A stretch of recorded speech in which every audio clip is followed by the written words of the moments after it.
Shalom, damai di hati. Kita bersyukur bahwa malam hari ini kita boleh beribadah dan diundang untuk berdiri. Kita tabiskan ibadah saat ini. Ibadah kolom Jumat Gemim Bukit Muria Winangun ini ditahbiskan dalam nama Tuhan Allah, Bapa dan Anak dan Roh Kudus. Amin. Salam kasih dari Tuhan Yesus Kristus bagi saudara-saudara. Amin. Kita menyanyi NKB nomor 85 karena kasih-Nya.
Jemaat disilakan duduk.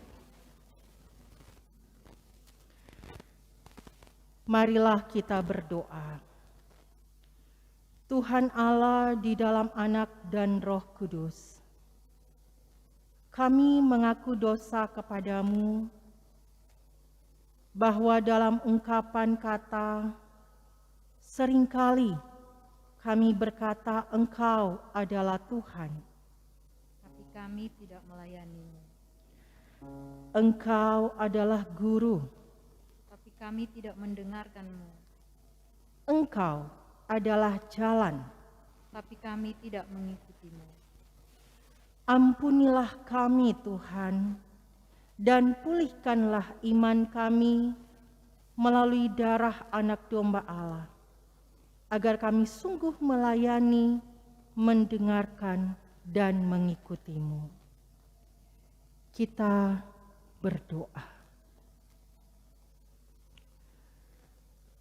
Bapa, di dalam nama Anak-Mu Tuhan Yesus Kristus, malam hari ini kami datang kepadamu. Kami bersyukur Engkau yang telah menuntun kami, sehingga kami boleh lagi diberikan kesempatan memuji menyembah-Mu lewat peribadatan ini. Bapa, kami menyadari sampai saat ini pun ada tindakan, tutur kata, perilaku kami, pikiran kami yang tidak menyenangkan hati-Mu. Karena itu kami datang kepadamu, kami bermohon, kasihani kami, sucikan kami Bapa, supaya kami layak untuk beribadah kepadamu saat ini. Kami kembali juga layak menjadi anak-anak-Mu yang menyenangkan hati-Mu. Terima kasih, inilah doa dan sembahyang kami. Dalam nama Tuhan Yesus kami berdoa. Amin. Setiap orang yang dengan tulus ikhlas mengaku dosanya di hadapan Tuhan, diberikannya pengampunan dan selamat. NNBT nomor 10 ayat 1 dan 2, ya Tuhan yang kudus.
Sebelum kita membaca dan merenungkan firman Tuhan, mari kita berdoa. Tibalah saatnya bagi kami Bapa untuk membaca dan merenungkan firman-Mu. Kuasai hati pikiran kami, supaya kami benar-benar memahami firman ini sesuai kehendak-Mu. Dan hamba-Mu yang mau memberitakan firman-Mu, Engkau kuduskan, sehingga apa yang hamba perkatakan, semuanya ini berasal daripada-Mu saja. Inilah doa dan sembahyang kami, dalam nama Tuhan Yesus kami berdoa. Amin.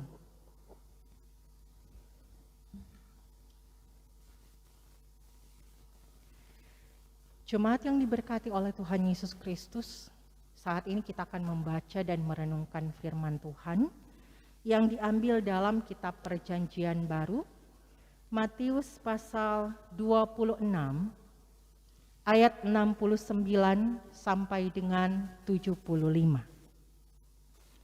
Matius pasal 26 ayat 69 sampai dengan 75.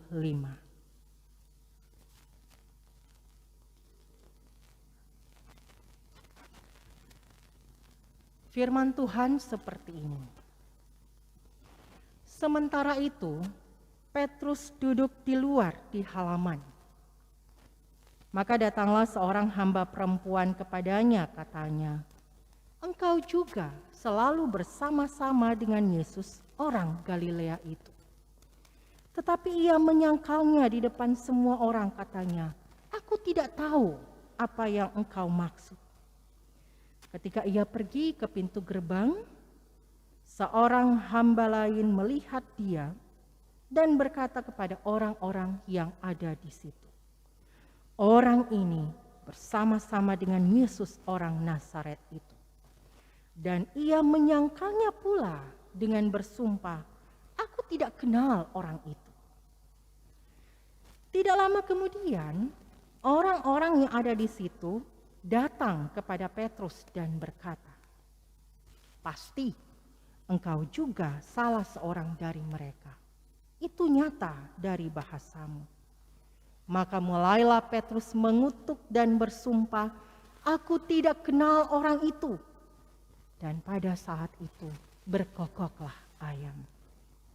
Maka teringatlah Petrus akan apa yang dikatakan Yesus kepadanya, "Sebelum ayam berkokok, engkau telah menyangkal aku 3 kali." Lalu ia pergi keluar dan menangis dengan sedihnya.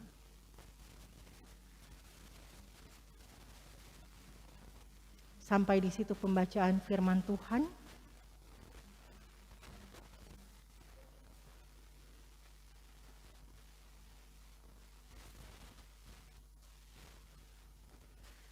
Jemaat yang diberkati oleh Tuhan Yesus Kristus,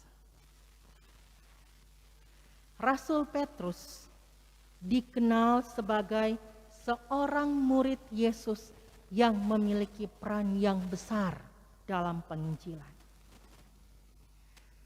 Rasul Petrus juga dikenal sebagai pemimpin dari para rasul pada saat Yesus naik ke sorga. Dia adalah seorang yang sangat hebat dalam berkhotbah. Dia adalah seorang yang cakap dalam mengajar. Nah, walaupun dia dikenal seorang yang hebat, tetapi tidak terlepas dari itu, Petrus memiliki kelemahan. Pada saat Yesus bersama mereka dalam acara perjamuan malam, Yesus menunjukkan dan memberitahukan kepada mereka apa yang akan terjadi kepada dirinya. Petrus dengan tegas mengatakan bahwa dia akan tetap membela Yesus. Dia akan tetap berdiri di samping Yesus bila mana Yesus membutuhkan seorang sahabat untuk menolong dia. Tetapi Yesus berkata kepadanya sebelum ayam berkokok, engkau telah menyangkal aku 3 kali.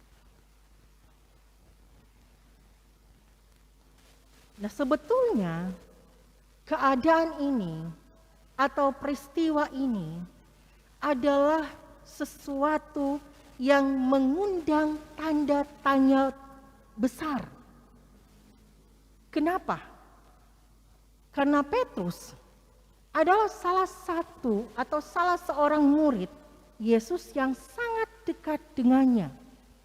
Dia juga pernah berkata, "Guru, meskipun semuanya tergoncang imannya, tetapi karena engkau, aku sekali tidak." Petrus adalah seorang murid yang pernah mengalami kemuliaan Tuhan dan berkata, "Tuhan, biar kita bangun 3 tenda, 1 untuk Musa, 1 untuk Elia, dan 1 untuk engkau." Nah, kita lihat bahwa murid yang sangat dekat dengan Yesus adalah Petrus.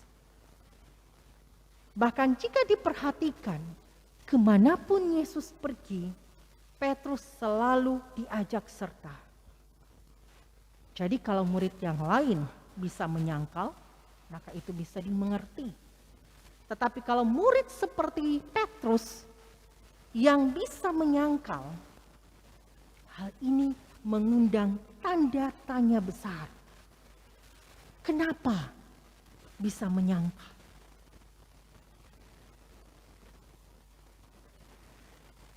Saudara-saudaraku yang diberkati oleh Tuhan Yesus, Petrus adalah seorang yang gegabah. Dia adalah seorang yang memiliki emosi yang cukup tinggi. Dan dia menjawab kepada Yesus bahwa dia tidak akan menyangkal Yesus. Dan dia akan tetap berdiri bersama Yesus. Bahkan pada saat prajurit-prajurit Roma datang menangkap Yesus, Petrus menunjukkan kehebatannya. Dia mengambil pisaunya dan memotong telinga Malkus yang adalah seorang tentara prajurit Roma.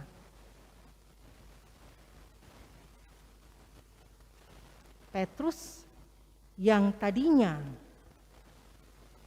dia katakan dalam acara perjamuan malam bahwa dia akan tetap menemani Yesus dan bersama dengan Yesus.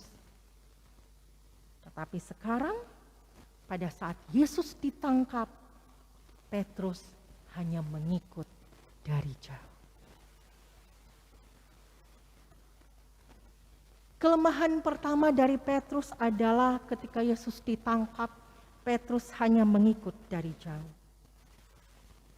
Nah, sifat kemanusiaan Petrus saat itu timbul. Dia takut dan tidak bersama dengan Yesus. Tetapi pada saat itu, Yesus sedang membutuhkan seorang sahabat untuk mendukung dia agar dapat menjalani beban yang cukup berat itu. Pada saat itu, Yesus sedang berada dalam keadaan yang terdesak. Tetapi tidak ada satu orang murid pun yang bersama-sama dengan dia, yang mendekati dia untuk memberikan dukungan, termasuk Petrus.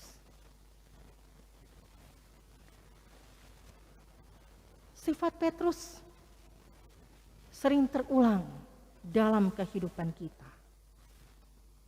Sering kita ceroboh dan melakukan apa yang sudah pernah terjadi, yang sudah dilakukan oleh Petrus. Seringkali kita meninggalkan sahabat kita, saudara kita yang sedang mengalami masalah besar. Kita hanya melihat dari jauh. Kita tidak dekat kepada dia untuk memberikan dukungan kepadanya. Mungkin dia sedang membutuhkan seorang sahabat, membutuhkan seorang saudara agar dapat membantu dan meringankan bebannya yang begitu berat. Tetapi kita, saya dan saudara, terkadang kita hanya melihat dari jauh. Kita adalah saudara di dalam Tuhan, sahabat dalam kasih Yesus Kristus. Marilah kita saling memperhatikan, kita saling memberikan bila mana ada saudara kita, sahabat kita yang sedang mengalami masalah yang cukup serius, yang menguras tenaga dan pikiran.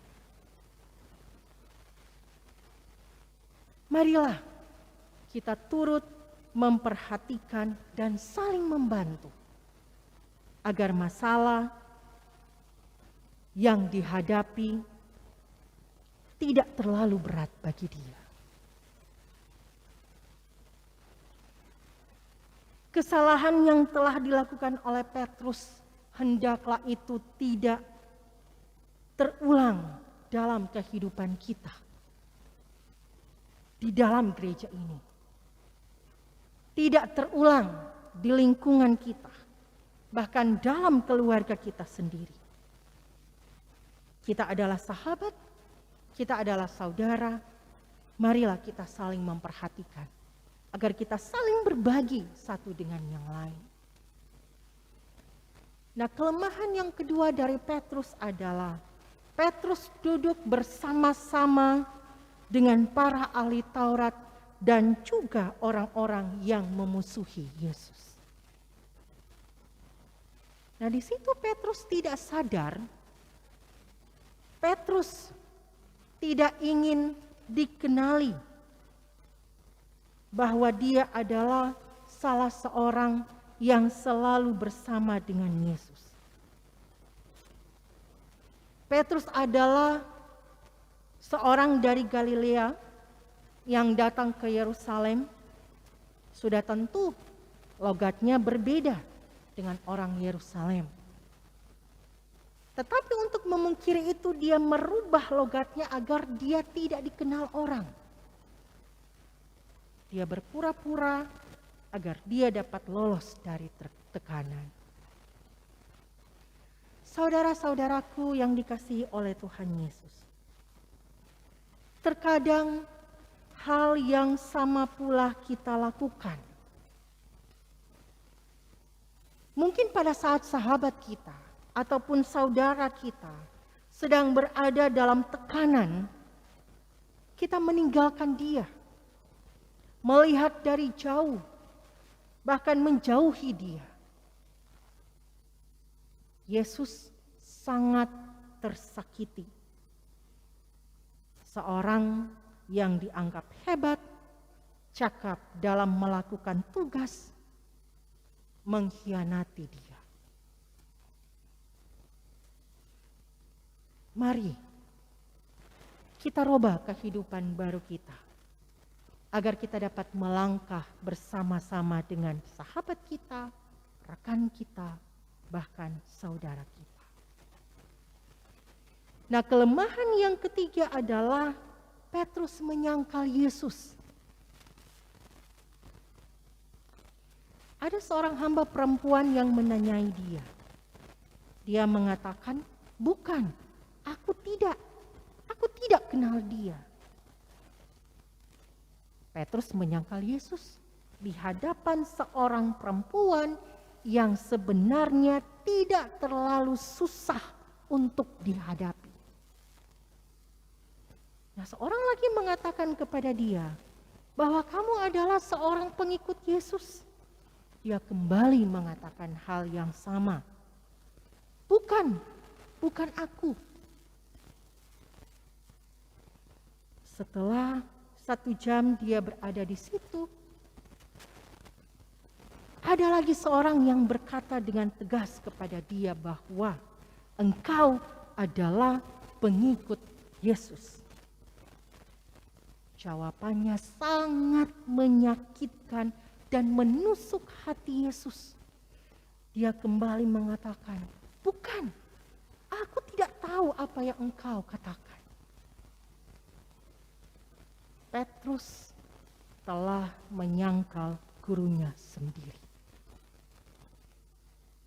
Setiap hari Yesus selalu bersama dengan mereka, makan dengan mereka, tidur dengan mereka, berjalan dengan mereka, mengajari mereka akan hal-hal yang baik. Bahkan pada saat sedang mengalami bahaya kesusahan, kesulitan, Yesus tetap bersama dengan mereka. Namun kali ini Petrus menyangkal dia hanya oleh karena ingin menyelamatkan diri sendiri.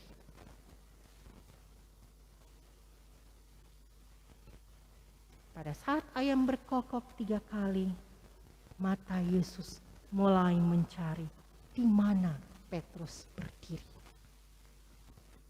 Yesus melihat sekeliling ruangan itu.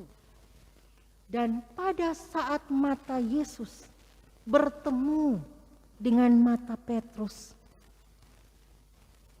Petrus pun lari keluar meninggalkan ruangan itu dan menangis memohon pengampunan. Saudara-saudaraku yang diberkati oleh Tuhan Yesus.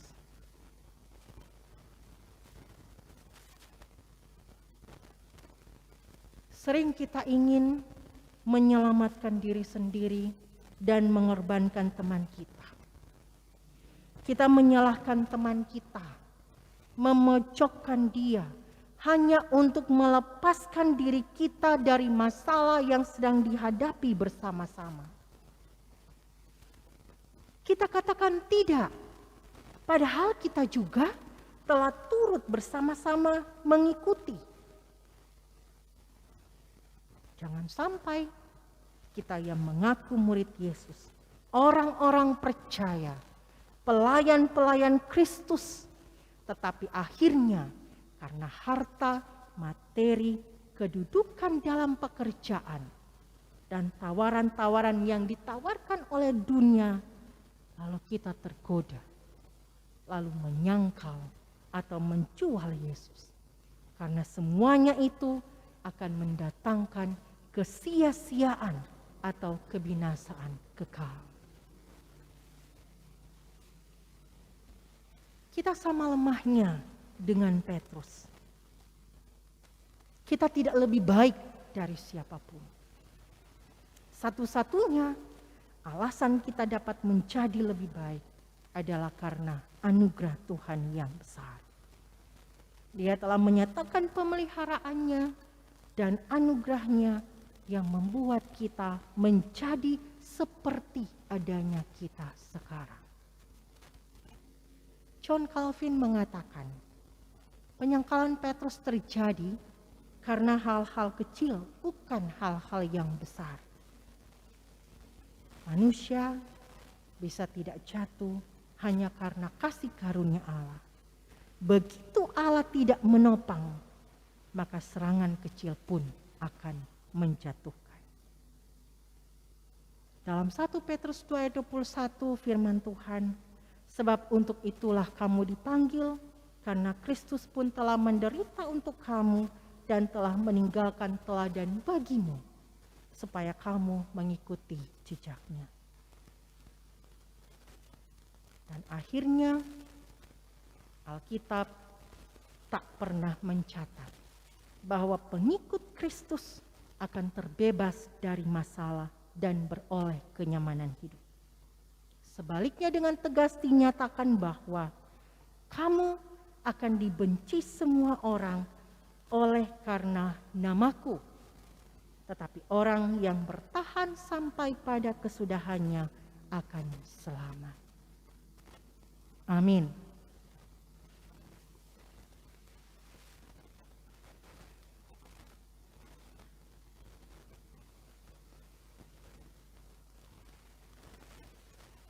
Anak domba Allah, yaitu Yesus Kristus, yang telah mengorbankan dirinya demi keselamatan kita manusia dan semua ciptaannya. Jemaat Tuhan, marilah kita mengorbankan hidup kita dan pemberian Tuhan lainnya seperti materi untuk menopang tugas pelayanan gereja dalam rangka menghadirkan keselamatan yang sudah dikerjakan Yesus Kristus bagi kita, manusia dan semua ciptaannya. Sementara persembahan dijalankan, kita menyanyi dalam Kidung Jemaat nomor 174, Koheran Juru Selamat.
Mari kita berdoa.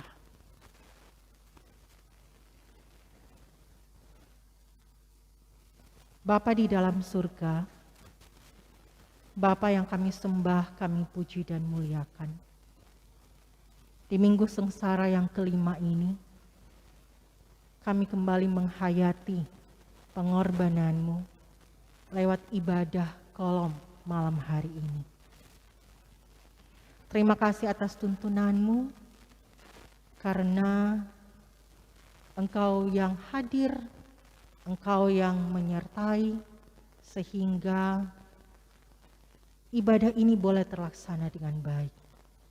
Dan kami yakini menjadi persembahan yang berbau harum di hadapan-Mu.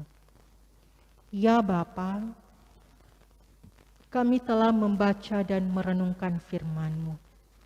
Melalui firman ini kami diingatkan sebagai murid-murid-Mu, sebagai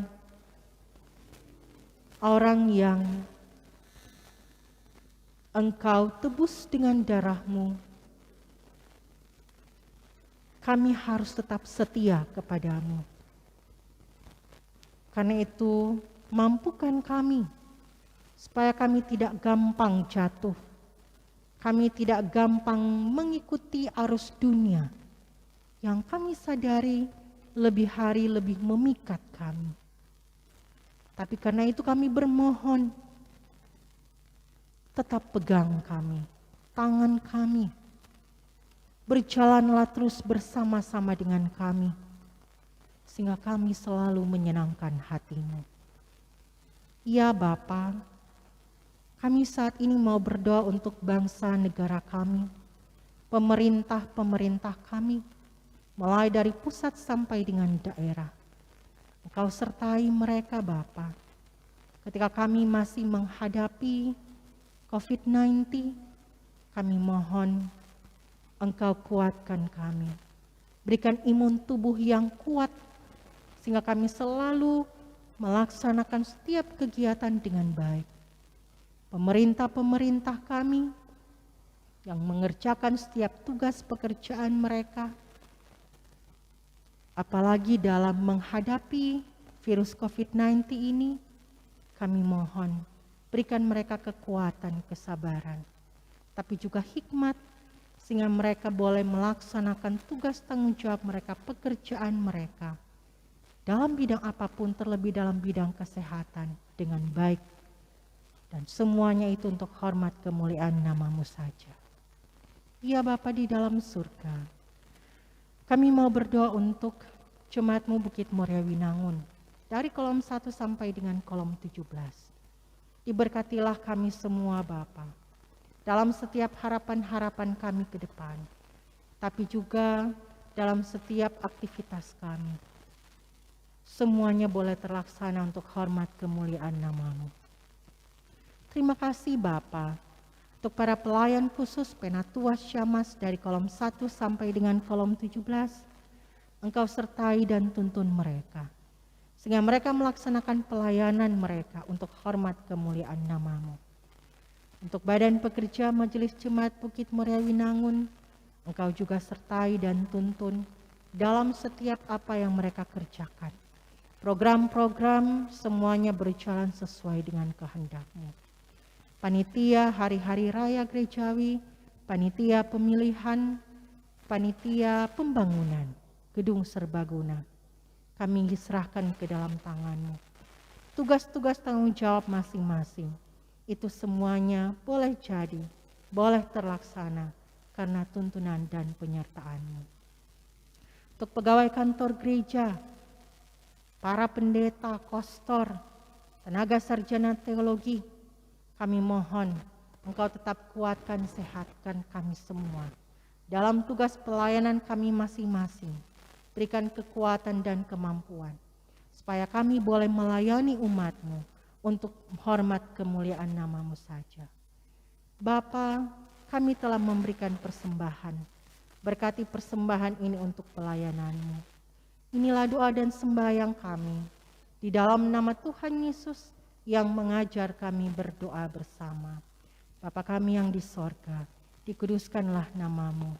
Datanglah kerajaan-Mu, jadilah kehendak-Mu di bumi seperti di sorga. Berikanlah kami pada hari ini makanan kami yang secukupnya, dan ampunilah kami akan kesalahan kami, seperti kami juga mengampuni orang yang bersalah pada kami.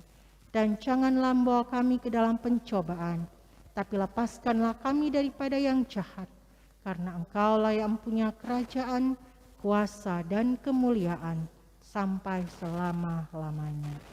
Amin. Diundang berdiri, kita akan menutup ibadah ini.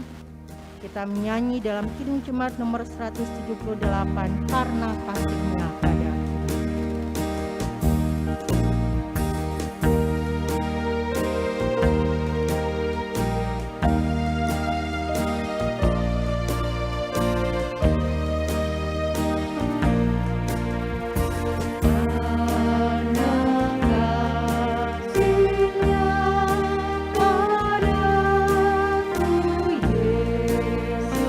Yesus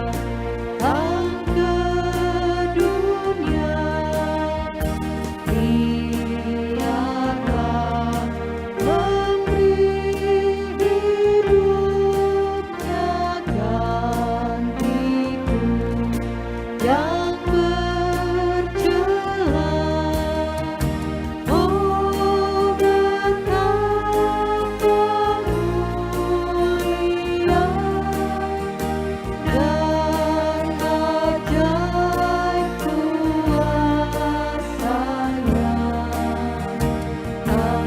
Kasih Juru Selamat dunia menebus manusia.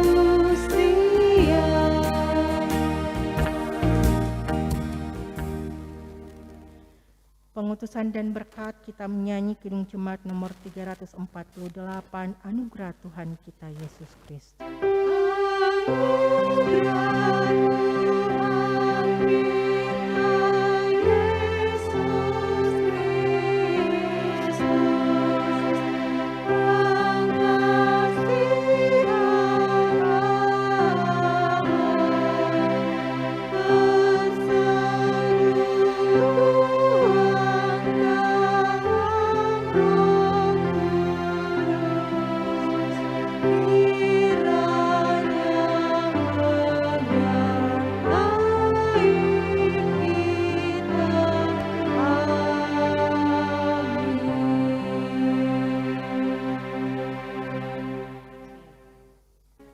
Ibadah kita pada malam hari ini telah selesai. Tuhan Yesus memberkati.